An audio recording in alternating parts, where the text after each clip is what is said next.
Forbes just dropped their 2025 most powerful women in sports list, and the WNBA world is absolutely exploding right now.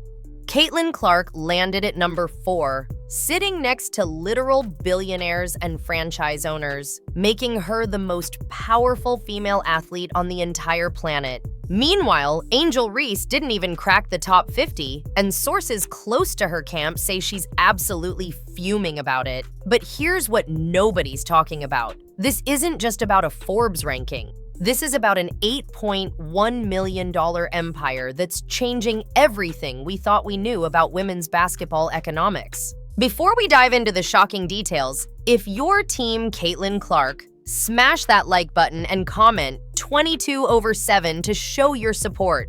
Trust me, you're gonna want to stick around for what I'm about to reveal. The Forbes ranking isn't your typical sports award where they measure assists and rebounds. They ranked Clark alongside people who literally own NBA teams and run Fortune 500 companies. The only women ranked above her were actual billionaires with net worths in the hundreds of millions. Think about that for a second. A 23-year-old basketball player is being measured against executives who control entire sports empires. Clark pulled in $8.1 million in her rookie season, while her actual WNBA salary was just $76,000. That means she made over 100 times her basketball salary through endorsements alone. But that wasn't the whole story. What makes this even more explosive is how Angel Reese has been responding to Clark's meteoric rise. Sources within the Chicago Sky organization are now revealing that Reese has been increasingly vocal about what she sees as unfair treatment by the media and sponsors. Just last week, when Clark's Nike signature shoe sales numbers leaked, showing over 2 million units sold in 2025 already, Reese posted a cryptic message on Instagram about real ones knowing who really runs the game. The timing wasn't accidental. Every single time Clark achieves something massive, Reese seems to have something to say about it. The pattern goes deeper than most fans realize. During their college days, whenever Clark would break another record at Iowa, Reese would suddenly drop workout videos or make statements about being overlooked. When Clark got drafted first overall to Indiana, Reese went 7th to Chicago and immediately started talking about proving doubters wrong. But here's the kicker. The market has spoken loud and clear. Clark's games are averaging 3 times the viewership of any other WNBA player in 2025. Her merchandise outsells the next 5 players combined. When she missed 3 games due to a minor ankle injury earlier this month, ticket prices for those Fever games dropped by 60% overnight. What happened next would shock everyone in the basketball world. Nike executives recently revealed in a leaked internal memo that Clark's signature shoe line is projected to generate over $500 million in revenue by 2026. That's more than some entire WNBA franchises are worth. Meanwhile, Reese's Reebok deal, which she announced with massive fanfare, is reportedly worth less than $1 million per year. The disparity is staggering. Veterans like Diana Taurasi, who've been grinding in this league for 2 decades, are watching a second-year player eclipse their entire career earnings in a single season. The real controversy started when Reese tried to hijack Clark's momentum during All-Star Weekend. With Clark sidelined due to that ankle injury, Reese launched a massive promotional campaign for her new podcast and merchandise line. She scheduled appearances, dropped exclusive content, and even hinted at a documentary series. But the numbers told a brutal truth. Without Clark on the court, All-Star Game viewership dropped 48% from the previous year. Sponsors were reportedly furious. One executive, who asked to remain anonymous, told reporters that trying to capitalize on Caitlin's absence backfired spectacularly. But here's where it gets really wild. The Forbes ranking used specific metrics that put Clark in a league of her own. They measured her ability to drive revenue streams, her influence on broadcast deals, her impact on merchandise sales, and most importantly, her power to bring new audiences to women's sports. Clark doesn't just play basketball, she's become an economic force that's reshaping the entire landscape of the WNBA. Her social media engagement rates are higher than some NFL quarterbacks. Her jersey sales in 2025 have already surpassed total WNBA jersey sales from all of 2023 combined. The jealousy from certain players isn't even subtle anymore. When Clark signed her groundbreaking deal with State Farm last month, reportedly worth $15 million over 3 years, Reese immediately posted about how some people get handed everything while others have to fight for scraps. The subtweet was obvious to everyone. But what Reese doesn't seem to understand is that Clark's value isn't manufactured. It's organic. Little girls are asking for Clark jerseys for their birthdays. Families who never watched women's basketball are buying League Pass subscriptions just to watch her play. She's not just a player, she's a cultural phenomenon. Sophie Cunningham, Clark's new teammate after joining the Fever this season, recently spoke out about the situation in a way that had everyone talking. She said the jealousy toward Clark is embarrassing for the league, and that players should be celebrating her success because it lifts everyone up. Cunningham pointed out that since Clark entered the league, average WNBA salaries have increased by 30%, and the salary cap is expected to double by 2027. That's the Clark effect in action. The financial reality is even more shocking when you dig into the details. Clark's endorsement portfolio now includes Nike, Gatorade, State Farm, Wilson, and Panini. Combined, these deals are worth an estimated $90 million over the next 5 years. To put that in perspective, the entire Chicago Sky payroll for 2025 is about $2.3 million. Clark is making more from one Nike commercial than some teams spend on their entire roster. No wonder there's resentment brewing. What nobody expected was how this would affect team dynamics across the league. Multiple sources within various WNBA organizations have confirmed that there's a growing divide between players who support Clark's rise and those who feel threatened by it.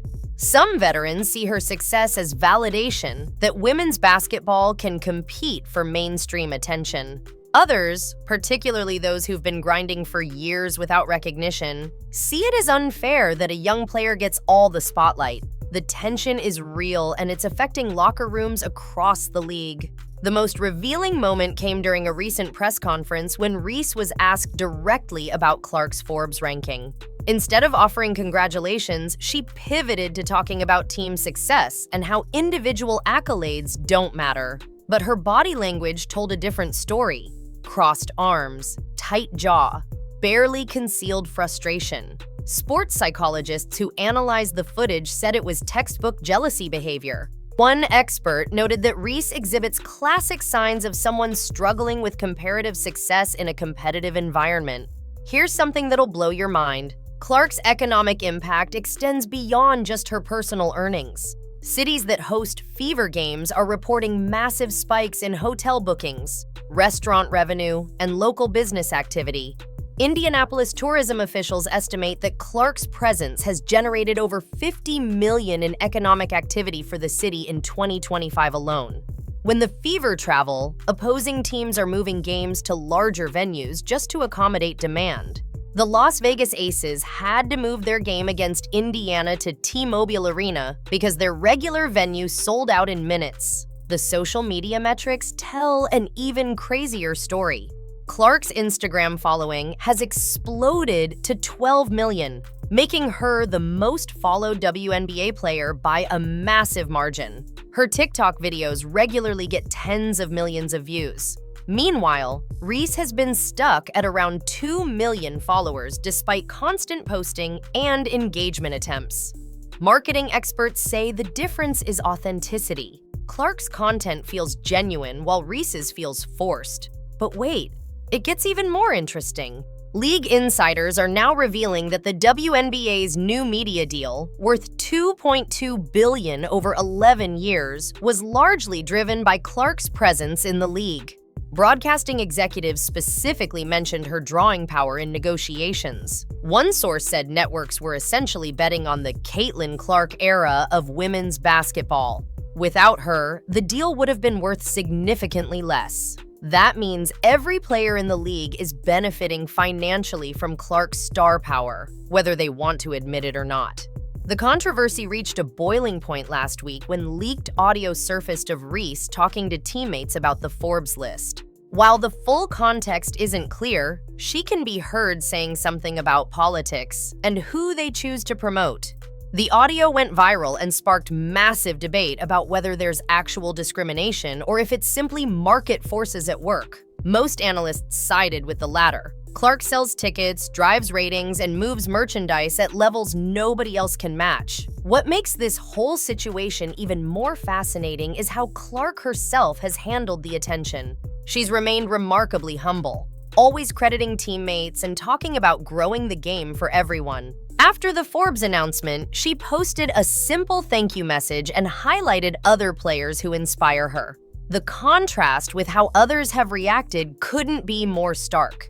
It's this authenticity that resonates with fans and sponsors alike. The implications for the future of women's basketball are massive. If Clark continues on this trajectory, she could become the first female basketball player to approach NBA-level endorsement earnings.